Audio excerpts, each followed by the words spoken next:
안녕하세요 여러분, 느콩입니다. 오늘은 제가 미국 대학에서 성적 잘 받는 방법을 알려드리고자 이렇게 영상을 켜게 되었는데요. 일단 신빙성이 있어야 되기 때문에 제 성적을 먼저 밝히고 시작하도록 하겠습니다. 저는 지금 2학년을 앞두고 있고 1학년 1학기와 2학기를 다 끝낸 상태입니다.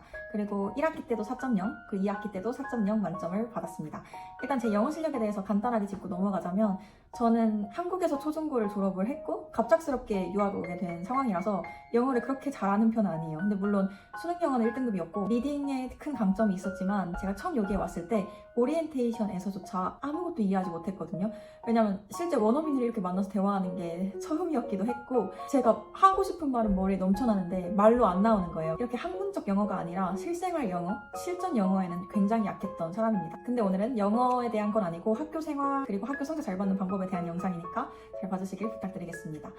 이 영상은 이제 예비 유학생분들 혹은 미국으로 교환학생 오시려고 하시는 분들께 꽤나 큰 도움이 될 거라고 생각을 합니다. 제가 처음에 영어도 자신이 없었고 과제도 너무너무 막막했지만 정말 꾸준히 루틴을 만들고 전략적으로 접근했더니 4.0을 받을 수 있었던 것 같아요. 그래서 오늘은 겉핥기식이 아니라 진짜 유학생으로서 겪은 시행착오들, 실제 효과를 본 전략들 위주로 알려드리도록 할게요. 일단 시작하기에 앞서 미국 대학의 기본 시스템을 한번 알려드리고자 하는데요. 일단 미국 대학은 시메스터 제도입니다. 9월에 시작하는 fall, 즉 가을 학기와 1월에 시작하는 spring, 봄 학기, 그리고 summer semester가 따로 있긴 해요. 대부분의 과목이 3학점으로 구성이 돼 있고 최소 졸업 학점은 120학점으로 알고 있는데 이거는 물론 뭐 학과별로 다 다른 걸로 알고 있습니다. 그래서 과목 수로는 약 40과목을 채워야 하고 근데 이거는 제가 경영대학 소속이기 때문에 다른 학부는 완전 다를 수도 있긴 해요. 저희 학교에서 음악 전공하는 언니들이 있는데 그 언니는 1학점짜리 전공도 많이 듣는다고 하더라고요. 그래서 이거는 전공별로 다른 것 같습니다. 그래서 일단 유학생으로서 4년 안에 졸업을 하고 싶으면 최소 한 학기에 15학점은 들어야 된다고 저는 생각을 해요. 15학점이면 약 5과목을 수강하게 되는 거겠죠? 근데 이것도 물론 학교 바이 학교지만 저희 학교 같은 경우에는 첫 학기, 그러니까 1학년 1학기 때는 직접 어드바이저가 자체적으로 시간표를 짜서 제공을 해줬어요. 제가 그때 6과목을 들었는데 3학점짜리 전공 5개 그리고 교양 하나가 있었어요. 그래서 총 16학점을 들었던 걸로 기억을 합니다. 생각보다 많이 빡세긴 했었어요. 일단 저는 학교에서 비즈니스 애널리틱스, 경영분석 전공을 하고 있고 이게 경영대학 소속이지만 과학 학사가 나옵니다. 그리고 저는 다음 학기부터 부전공으로 데이터 사이언스를 추가할 예정이고 학교에 5등 프로그램에 들어가 있어요. 그래서 들어야 하는 과목 수가 더 많거든요.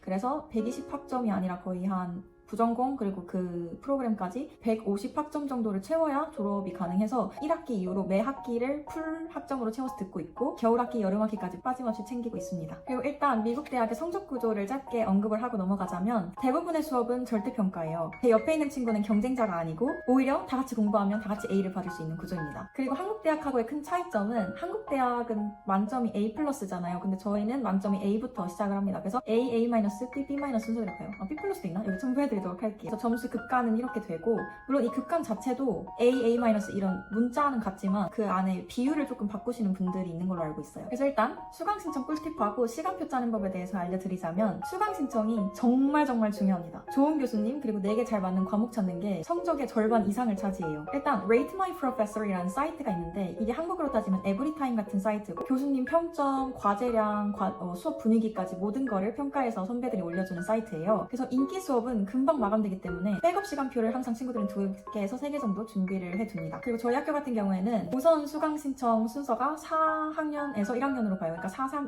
2, 1학년이고 그 중에서도 누적 학점 순서대로라서 1학년 혹은 2학년은 거의 원하는 수업을 겟하기가 힘들거든요. 운 좋아서 전공이 열려있으면 그 수업을 들어갈 수밖에 없고 그래서 친구들이 이 명예 프로그램에 많이 지원을 합니다. 합격률은 공개되지 않았지만 저도 이제 1학년 1학기 마치고 서류 준비를 해서 지원을 했고요. 이 명예 프로그램의 장점은 우선 수강 신청권이 주어집니다. 이 우선 수강 신청권은 4학년보다도 일주일 전에 수강 신청을 할 수가 있어서 원하는 수업, 교수님 다 골라서 시간표를 마음대로 짤 수가 있고 백업 시간표조차도 필요가 없습니다. 완전 강추. 근데 제가 또 랜덤으로 짜줬던 어드바이저님께서 짜주셨던 1학년 1학기 시간표도 굉장히 좋았는데 여기에 첨부해드리도록 할게요. 그리고 요거는 제 2학기 명예 프로그램으로 들어간 후에 제가 스스로 짠 시간표 그리고 요거는 다음 학기 시간표입니다. 미국 대학에 갈 예정이 있으신 분들께 꼭 당부드리고 싶은 건 참여 점수가 너무 중요합니다. 참여 점수가 그 전체 비중의 30에서 40%를 차지하는 수업이 굉장히 많아요. 출석만 해도 무료로 점수를 받을 수 있는 거예요. 그리고 앞자리에 앉아서 눈 마주치기, 고개 끄덕이기만 해도 교수님께서 굉장히 좋게 봐주시는 경우가 다분하고 근데 또 여기서 문제는 이 참여 점수를 의미하는 바가 교수님마다 다릅니다. 교수님 스타일마다 굉장히 다른데 어떤 교수님은 뭐 출석만 해도 참여 점수 10% 이렇게 주시는 분들이 있는 반면에 대부분의 저희 학교 교수님들은 토론을 해야 됩니다. 그러니까 진짜 수업에서 Do you guys have any questions? 라는 질문에 손 들고 대답을 하거나 아니면 수업을 하시는 와중에 손 들고 나 이거 이해 안 됩니다 라고 질문할 수 있는 용기, 뭐 그런 참여력, 발표를 엄청 많이 보세요. 근데 이거를 자발적으로 하지 않으면 이 점수를 자기가 못 챙겨 나가는 분위기거든요. 그래서 꼭 해야 되고, 저의 사례를 살짝 알려드리자면 저는 이제 명예 프로그램에 들어가고 나서 명예 코스를 들어야 되잖아요. 그렇게 해서 들은 코스가 저번 학기에 들은 고전시 분석 수업이었는데 교수님께서 참여 점수를 35%로 설정을 해놓으신 거예요. 이게 너네가 몇 번 손을 들고 발표를 하는지는 난 안 볼 거다. 근데 너네가 발표를 하면서 분위기를 얼마나 조성하는지를 본인은 평가할 거다라고 하시는 거예요. 근데 저는 여러분 아시다시피 영어를 못해요. 그러니까 데일리 회화는 다 되고 뭐 하고 싶은 말 다 할 수 있는데 특히나 고전시 분석 수업에서 네이티브들을 이기면서까지 이렇게 막 토론 못 하거든요. 그래서 저는 진짜 그 수업이 월요일 수요일에 있었는데 주말을 완전 내서 다음 수업 때 나갈 시들을 다 읽고 해석하고 제 의견까지 덧붙이고 그 이미지가 어떤 걸 의미하는지 뭐 시적 감상이 어떠한지를 다 외워서 준비해서 갔어요. 그럼에도 불구하고 대화의 전개 자체가 굉장히 빠르다 보니까 참여를 하는 게 많이 어려웠습니다. 네이티브 애들이 또 명예 애들이니까 활발하고 발표 잘하고 하잖아요. 그래서 걔네 10번 발표할 때 저 2번 발표하는 정도여서 결국 참여 점수로는 제가 B+를 받았어요. 근데 나머지 에세이 쓰기나 뭐 그런 거에서 다 만점을 받아서 98점으로 마무리를 하게 되었습니다. 그래서 여러분 참여 점수가 진짜 중요합니다. 그래서 토론을 적극적으로 하셔야 되고, 그리고 한 가지 꿀팁은 여러분이 영어가 세컨드 랭귀지인 걸 아셔야 되잖아요. 왜냐면 교포들도 있기 때문에 겉모습으로만 판단을 못 하시거든요. 그래서 그 수업에 OT 끝난 후에 따로 교수님께 메일을 보내서 I'm still learning English and 여러분의 상황을 설명을 하시는 걸 추천드려요. 이거는 말 안 하는 것보다 무조건 메일을 보내셔야 교수님도 여러분을 이해하고 더 잘 봐주실 수 있습니다. 뭐 그렇다고 여러분이 참여를 안 할 거다라고 하시는 게 아니라 I'll try my best to participate 이런 식으로 하지만 노력을 하겠다 하지만 네이티브 같은 수준은 안 나오니까 양해를 부탁드린다 라고 하시는 게 중요합니다. 그리고 친한 친구를 수업에서 꼭 한 명을 만들어 주시는 걸 추천드립니다. 사실 친구 사귀는 거 어려워요. 근데 이 친구를 첫날 OT 때 무조건 사귀셔야 돼요. 그 이후로 애들이 막 옆에 앉은 애랑 친해지고 하는데 그러기 전에 막 좌석을 약간 분위기로 정하기 전에 먼저 옆에 있는 친구에게 꼭 말을 걸거나 하셔서 친해져야 됩니다. 영어 표현도 배우고 교수님이 하셨던 말을 실시간으로 번역을 못했을 때 그 친구한테 다시 물어볼 수도 있고, 또한 똑똑한 친구랑 친해지면 자연스럽게 그룹 스터디도 같이 하고 과제도 도울 수가 있어요. 왜냐? 절대평가기 때문에 경쟁자가 아니에요, 친구는. 그래서 도와가면서 정말 성적을 잘 받을 수 있습니다. 그리고 이제 과제 준비법에 대해 알려드릴 텐데요. 과제는 실라버스가 전부입니다. 과제가 딱 처음에 보면 아무리 어려워 보여도 답이 다 있어요. 뭐 예를 들어 뭐 기사 쓰기 뭐 이런 거 당연히 쉽겠죠? 근데 약간 저는 데이터 전공이다 보니까 데이터를 분석하고 막 차트화하는 게 굉장히 많단 말이에요. 그래서 처음에는 아무리 수업에서 개념을 배워도 실전에서 적용하는 건 굉장히 힘들잖아요. 그런데 실라버스가 있어요. 실라버스는 강의 계획서인데 이거는 교수님의 마음 그 자체입니다. 학기 초에 실라버스를 꼼꼼하게 읽고 해석해서 형광펜도 밑줄 쳐놓고 뭐 반영 비율, 교수님 스타일 이런 걸 다 파악을 해요. 요즘 챗GPT 같은 거 많이 사용들 하잖아요. 이 실라버스를 챗GPT한테 붙여 넣어서 이거를 통해서 뭐 교수님의 스타일을 파악해줘, 뭐 과제 다 정리해줘 이렇게 한 다음에 뭐 구글 덕스에 붙여 넣던가 하셔서 정리를 일단 하시는 걸 추천드려요. 모든 과목에 대해서. 저 같은 경우에는 과제 점수 비중, 마감일, 형식 등을 따로 다 정리해놔요. 교수님 스타일대로 모든 수업에 대해서 정리를 해놓고 저는 주간계획표를 손으로 직접 만들어요. 뭐 시중에 뭐 주간계획표 많이 있잖아요. 뭐 여러분들 다이소에서도 있고 한국에 계시는 상태라면 사오셔도 되는데 전 미국에서 좀 비싸기 때문에 그냥 노트 한 장 벅 뜯어가지고 그냥 적어요. 컴사로 이렇게 그린 다음에 월, 화, 수, 목, 금, 토, 일 써놓고 언제 뭘 어떤 과제를 끝낼지 다 써놓습니다. 그래서 여기에 지금까지 써왔던 주간 계획표를 살짝 보여드릴게요. 뭐 진짜 시시콜콜한 거 뭐 빨래하기, 뭐 클럽 참여하기, 뭐 숙제, 뭐 에세이 뭐 이런 것까지 다 써놓습니다. 누구 만나서 밥 먹기 이렇게 하고 저는 벽에다가 일회용 테이프로 딱 붙여놔요. 기숙사 벽에다. 그러면은 맨날 이거 해야 되는구나 하고 파악을 하게 됩니다. 그래서 저는 주간 계획표뿐만 아니라 투두메이트를 사용을 하고 있는데요. 이런 식으로 어플에다가 몇 개 적어가지고 시간 관리를 하고 있습니다. 그래서 과제는 지침을 명확하게 이해하고 분석하는 게 핵심이에요. 교수님이 강조하는 키워드가 분명히 있고 그 지시사항을 보면 뭐는 무조건 하지 말아라, 해라 하는 거 있는데 생각보다 많은 친구들이 안 지켜요. 그거를 교수님도 실제로 말씀을 하셨고 약간 persuasive essay나 뭐 있지? 뭐 전달 에세이, 뭐 설득 에세이 뭐 이런 거는 내러티브 에세이가 아니기 때문에 I를 최소화해야 되는 경우가 많아요. 제 3자 입장에서 써야 되는데 뭐 그럴 때 I가 많이 들어가거나 뭐 이런 거 중요합니다. 근데 다 과제 지시사항에 써 있어서 그것만 지켜도 반은 가는 것 같아요. 그리고 필요하면 교수님들이 오피스 아워를 많이 제공을 해주시는데요. 여러분 오피스 아워는 학점 상승 버튼입니다. 제가 이렇게 강조하는 이유가 있어요. 이게 여러분이 어떤 유튜브를 보시거나 구글에다가 학점 잘 받는 방법 치시면 무조건 나오는 게 오피스 아워일 텐데 이거는 교수님께서 그때 이제 너네들이 질문이 가능하니까 언제든지 찾아와 하고 열어두는 시간인 거예요. 그래서 그 수업 후에 바로 교수님께 가셔서 저 이런 부분 이해 안 됩니다. 물어보셔도 돼요. 영어 못해도 돼요. 그냥 될 수 있는 영어로 하시거나 챗GPT한테 미리 물어봐서 팝하고 돌려서 외워서 가세요. 상관없고 과제 전에 제출 전에 초안 들고 직접 찾아뵈도 다 첨삭을 미리 해주시는 경우도 다분해요. 오피스 아워는 그러라고 있는 시간이거든요. 그래서 마음껏 찾아가셔야 되고 이 과정에서 또 교수님과 친해질 수가 있습니다. 교수님과 친해지는 게 왜 중요하냐면요. 특히나 제가 다니고 있는 경영대학 같은 경우는 1학년 때 기초통계학 가르쳤던 교수님이 3학년 때 빅데이터 기반의 고급 통계 과목 역시도 가르치세요. 그래서 한번 친해지고 A를 받으면 교수님도 여러분이 어떤 사람인지 잘 아실 거고 얘 그때 잘했던 학생이구나 하고 똑똑히 기억을 하신단 말이에요. 그래서 친해지시는 걸 꼭 추천드리고 그럼 어떻게 친해지냐? 답은 오피스아워 찾아가는 겁니다. 오피스아워에 찾아가는 게 나를 귀찮아하시지 않으실까라는 고민을 한국인 학생들이 많이 하는데 전혀 네버 오히려 좋아하시고 반기시니까 꼭 찾아가시길 바랄게요. 그리고 교수님과 친해지면 뭐 과제에 도움되는 건 물론이고 미국 대학이 절대평가잖아요. 이게 뭐 에세이나 뭐 기사 작성 뭐 이런 거는 사심이 들어갈 수밖에 없어요. 특히 에세이 뭐 약간 뭐 전공 과목은 아닌데 교양 같은 경우는 이제 주관적이잖아요. 에세이 평가 자체가. 그래서 친해지시면 좋습니다. 그리고 추천서를 받아야 하는 경우가 꽤나 생기게 됩니다. 유학생분들은 생기게 돼요. 아까 말씀드렸던 명예회원, 명예학생 지원하는 것 자체에서도 추천서 2장이 필요했는데 무조건 교수님 추천서여야 됐어요. 그래서 저는 1학년 1학기 때 라이팅 교수님 그리고 통계학 교수님이랑 엄청 친했거든요. 특히 통계학 교수님 무서웠던 분이셨는데 제가 메일도 엄청 많이 보내고 오피스아워도 찾아가면서 진짜 모르는 거 다 물어보고 또 근데 그만큼 성과를 내셔야 돼요. 제가 성적을 진짜 다 맞았거든요. 그러니까 퀴즈 같은 거 한두 개 틀린 거 빼고는 99.74점이었나? 그렇게 끝냈어요.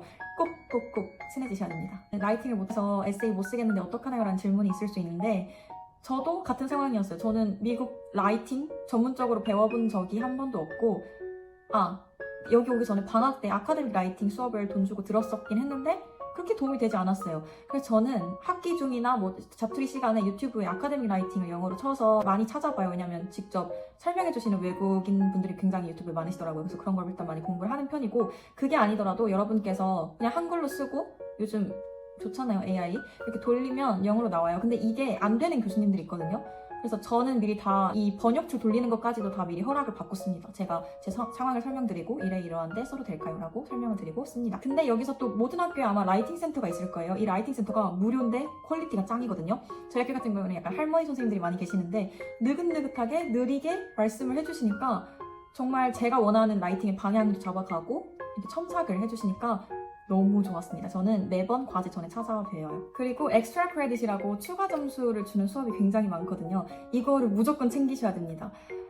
약간 짧은 에세이를 하나 쓰거나 뭐 짧은 5분 주제 발표 혹은 수업 외 활동으로 5점에서 최대는 10점까지도 확보가 가능해요. 그래서 저는 이거를 꼼꼼히 다 챙겨서 미시경제학에선 최종 114점을 받았습니다. 그 정도로 너무너무 챙겨놓으면 좋으실 게 엑스트라 크레딧이고 이 기회를 꼭 잡으시길 추천드립니다. 그리고 이건 다른 대학은 모르겠지만 저희 학교 같은 경우에는 짜잘짜잘한 퀴즈가 엄청 많아요.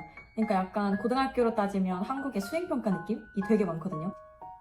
중간 기말고사만 반영이 되는 게 아니라 이 퀴즈 점수가 엄청 크게 반영이 됩니다. 여기 보여드릴게요. 이게 평가 기준이면 뭐 퀴즈가 35%, 중간 기말 합친 게 35% 이렇게 들어갈 정도로 정말 퀴즈 반영이 큰데 이 퀴즈는 거의 다 숙제 기반에서 나와요. 그래서 그 주차 숙제를 끝내고 계속 복습을 하셔야 되고 또 교과서도 무조건 읽어보셔야 되고 사실상 뭐 과제만 잘해도 퀴즈 대비는 쉬워요. 그래서 근데 또 이렇게 퀴즈를 매주 치르다 보면 그게 누적되잖아요, 공부량이. 그러면 중간 기말을 잘 볼 수밖에 없어요. 그래서 일단은 과제를 열심히 하셔야 되고 과제를 통해서 퀴즈를 잘 보고 퀴즈를 통해서 시험을 잘 보는 거예요. 그렇게 하면은 저처럼 114점으로 학기를 마무리할 수가 있습니다. 제가 봤을 때 미국 대학의 이공계는 몰라요. 이공계는 앞만 봐도 제 친구들 전공하는 애를 보면 되게 어려워 보이거든요. 막 랩 실험도 있고 뭐 그냥 암기식 수업이 아니라 조금 어려워 보이더라고요. 그래서 공학 계열은 모르지만 경영 혹은 약간 데이터 뭐 이런 계열은 복습이 생명입니다. 마지막으로 족보와 AI 사용 팁을 살짝 알려드리도록 할게요.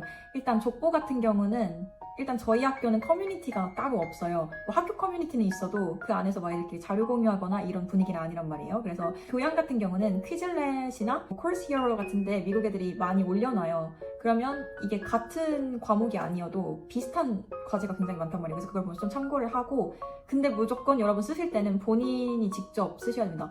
미국은 표절에 정말 예민해요. 진짜 여러분이 상상하시는 것 그 이상으로 표절에 엄청 예민하고 정말 징계가 클 정도로 표절에 신경을 엄청 씁니다. 그래서 당연히 이미 선배들이 했던 거 그대로 내면 들킬 수밖에 없어요. 교수님이 이미 익숙하시고 다 데이터에 쌓여있겠죠? 그래서 일단 표절은 절대 하시면 안 되고 약간 참고로 어떻게 과제를 하는 건지 감 안 올 때 보는 정도로만 하시면 되고 사실 뭐 족보 이런 거 필요가 없는 게 교수님 수업만 잘 들으면 시험을 잘 볼 수밖에 없는 거라 그렇습니다. 그리고 AI 사용. 생각보다 이 AI를 적극 활용을 권장하시는 교수님들이 굉장히 많습니다. 뭐 데이터 분석, 통계 정리 같은 경우에는 아예 AI 템플릿을 주시는 교수님도 굉장히 많으시고 항상 과제 지침을 보면 가장 아래에 뭐 How to use AI 이런 식으로 AI를 어떻게 사용해야 되는지 권장을 하시는 경우가 많고 대신 이런 경우에는 꼭 과제를 낼 때 아래다가 밝혀야 돼요. AI disclosure이라 해가지고 밝혀야 되고 라이팅 쓸 때는 아까 말씀드린 듯이 교수님 허락을 받은 후에 AI 번역 툴을 사용하는 건 괜찮고 뭐 톤 수정에 대해서도 뭐 비즈니스 문체로 수정해줘 뭐 이런 거를 허용하시는 분들도 있고 아예 안 되는 분들도 있어요. 만약에 AI를 쓰신 경우에는 AI 번역 툴인 경우에도 AI 디텍터를 꼭 사용을 하셔야 됩니다. 그대로 쓰면 플래그리즘에 무조건 걸리거나 AI 디텍터에 걸려요. 그래서 AI 디텍터는 진짜 꼭 쓰고 내셔야 돼요. 근데 하나만 쓰시면 안 되고 여러 종류 다 써보셔야 됩니다. 교수님께서 어떤 걸 쓰실지 모르잖아요.